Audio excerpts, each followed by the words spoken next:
வணக்கம், அஸ்ஸலாமு அலைக்கும். இப்போ நம்ம வந்து இது நெத்திலி மீன் எப்படி ஃப்ரை பண்ணுறது காமிக்கிறேன். இப்போ இது ஒரு 1/4 கிலோ பக்கம் தான் இருக்குது. நான் கொஞ்சமாக எடுத்துருக்கிறேன். இப்போ அதை க்ளீன் பண்ணுறதுக்கு கொஞ்சம் கல் உப்பு போட்டுக்கோங்க. அப்போ அந்த மேலே இருக்கிற அந்த சின்ன செதில் மாதிரி இது மாதிரி இருக்குல்ல, ஸ்லாம்பும்பாங்க சிலவங்க, அது மாதிரி குட்டி குட்டியாக இருக்கும். அதெல்லாம் வந்துடும் சீக்கிரம். நமக்கு இதெல்லாம் க்ளீன் பண்ணிகிட்ருக்க முடியாது கத்தியிலலாம். ஸோ கல் உப்பு போட்டோம்னா ஈஸியாக அது வந்துடும். 2 தடவை இப்படி இப்படி மிக்ஸ் பண்ணிட்டிங்கன்னா போதும். அப்புறம் அதோட தலை எடுத்துருங்க. வால் எடுக்கணுங்கிற அவசியம் இல்லை. ஓகே. இதில் இன்னொன்று என்னென்னா, இது புது மீனாக இருந்துச்சுன்னா உங்களுக்கு போன்லெஸ் பண்ணுறது கஷ்டம். இது இப்போ இன்றைக்கி வாங்கிட்டு ஃப்ரீசரில் வச்சுட்டு நாளைக்கு எடுத்து தண்ணியில் போட்டோம்னா அதில் நடுவில் இருக்கிற போன்ஸ் எடுத்துடல. இப்போ நான் அதெல்லாம் எடுத்து முடிச்சுட்டேன். அது காமிக்க மறந்துட்டேன். அது எடுக்க மறந்துட்டேன். இப்போ பாருங்கள், இதெல்லாம் போன்லெஸ் பண்ணிட்டேன். ஃபிஷ்ஷோட அந்த நடுவில் இருக்கிற போன்ஸ் இருக்குல்ல, அந்த முள் அதெல்லாம் எடுத்துட்டேன். இது வெறும் போன்லெஸ்ஸு. கொஞ்சம் மட்டும் உங்களுக்கு காமிக்கிறதுக்கு ஃபுல் வச்சுருக்கிறேன். பாக்கி எல்லாமே போன்லெஸ் பண்ணிட்டேன். ஓகே. இப்போ அதில் வந்து 1 ஸ்பூனு மிளகாத்தூள் நம்ம போட்டுட்டு, அப்புறம் கொஞ்சம் மஞ்சத்தூள், கொஞ்சம் உப்பு. உங்களுக்கு டேஸ்ட் பிடிக்குன்னா ஜிஞ்சர் கார்லிக் பேஸ்ட் போட்டுக்கலாம். அது போட்டாலும் கொஞ்சம் நல்லாயிருக்கும். சிலவங்க போடலாம், சிலவங்களுக்கு பிடிக்கலன்னா போட வேண்டாம். சும்மா ஜஸ்ட்டு உப்பு, மிளகாத்தூள், மஞ்சத்தூள் இருந்தால் போதும். மிக்ஸ் பண்ணி கொஞ்சம் ஒரு 5 நிமிஷம் அப்படியே வச்சுருங்க. அதுக்குள்ளே வேறு வேலை முடிக்கிறதுக்குள்ளே இது கொஞ்சம் நல்லா சோக் ஆகட்டும். அது இது பண்ணிக்குள்ளே பிடிக்கிறதுக்கு வேண்டி.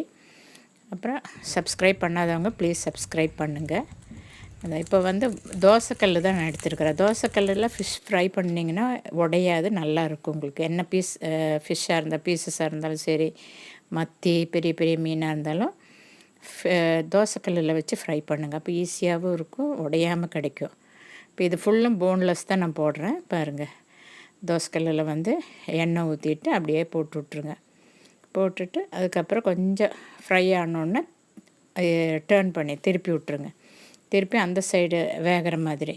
அதாவது உங்களுக்கு நல்லா கிறிஸ்பியாக வேணும்னா கொஞ்சம் நல்லா மொறுன்னு வேணும்னா, இப்போ நான் வந்து மொறுன்னு எடுக்கல, சாஃப்டாக தான் எடுக்கிறேன். ஏன்னா எங்களுக்கு சாஃப்டாக தான் பிடிக்கும், ரொம்ப மொறுன்னு பிடிக்காது. அதனால் நான் அப்படி தான் பண்ணுவேன். அதனால் சீக்கிரமாக திருப்பி விட்டுட்டு மறுபடியும் இப்போ உங்களுக்கு மொறு வேணும்னா இன்னும் கொஞ்சம் இதானோன்னா அதுக்கப்புறம் திருப்பி போட்டுக்கோங்க. கொஞ்சம் நல்லா ஃப்ரை ஆனோன்னா அதுக்கப்புறம் மறுபடியும் திருப்பி போட்டுக்கோங்க. இப்போ இது கொஞ்சம் ஓரளவு காய்ச்சி இன்னும் நல்லா, அதாவது எல்லாமே அமுத்தி விட்டுட்டிங்கன்னா ஒன்றுக்கு மேலே ஒன்று, இது 2 வாலில் சேர்ந்து தான் இருக்குது ஒவ்வொரு பீஸும் போன்லெஸ்ஸு. அதனால போன் மட்டும்தான் நான் பிரித்து எடுத்துருக்குறேன். வால் அப்படியே தான் இருக்குது, ஒட்டிகிட்டு தான் இருக்குது. இதான் இப்போ நல்லா 2 பக்கமும் ஃப்ரை ஆயிடுச்சு. இது இந்த சைடும் அந்த சைடும் ஃப்ரை ஆயாச்சு. இன்னும் நம்ம மெதுவாக எடுத்து ஒரு பிளேட்டில் போட்டுக்கலாம். அதே மாதிரி எல்லாமே ஃப்ரை பண்ணி வைங்க. பாருங்கள், இப்போ முடிஞ்சிடுச்சு. இது வந்து சாஃப்டாக தான் நான் ஃப்ரை பண்ணியிருக்கிறேன், கிறிஸ்பி கிடையாது. சாஃப்டாக தான் ஃப்ரை பண்ணியிருக்கேன். இதையே கொஞ்சம் நேரம் வச்சிங்கன்னா நல்லா கிறிஸ்பி ஆயிரும். நல்லா செடுக்குன்னு அந்த ப்ரோக்கன் அந்த இது மாதிரி சவுண்டு வரும். இது வந்து சாஃப்டாக தான் இருக்கும், உங்களுக்கு கடித்து திங்கிறதுக்கும் ஈஸியாக நல்லாயிருக்கும். கடுக்குன்னு கடிக்கணுன்னு அந்த மொறு பண்ணிக்கோங்க. இது வந்து சாஃப்டாக பண்ணியிருக்கிறேன். அவ்வளோதான், வேலை முடிஞ்சது. இதை எடுத்து ஒரு பிளேட்டில் போட்டு சாப்பிட்டுக்கலாம். இப்போ குழந்தைகளுக்கெல்லாம் கொடுக்கும்போது இதில் முள் இல்லை, உங்களுக்கு நல்லா தைரியமாக குழந்தைகளுக்கு கொடுக்கலாம். முள் குத்து அப்படிங்கிற பயமெல்லாம் வேண்டாம். இது பாருங்கள், இது வந்து போன்லெஸ்ஸு. 2 சைடு பார்த்திங்களா, நடுவில் இருக்கிற போன்ஸ் இல்லை. இன்னொன்று வந்து நான் காமிக்கிறேன் பாருங்கள், அது ஃபுல் போனோடு இருக்கும். அதாவது உள்ள முள் இருக்கிறது இருக்குது இதில். இது முள் இருக்குது உள்ள. ஸோ போன்லெஸ்ஸாக இருந்துச்சுன்னா குழந்தைகளுக்கெல்லாம் கொடுக்கறதுக்கு அப்படியே போட்டு கொடுத்திங்கன்னா அவங்க பாட்டுக்கு எடுத்து சாப்பிட்டுக்குவாங்கள்ல. நம்ம உட்காந்து இப்படியே பிச்சுட்ருக்க வேண்டாம். அதுக்கு தான் ட்ரை பண்ணி பாருங்கள். ஓகே.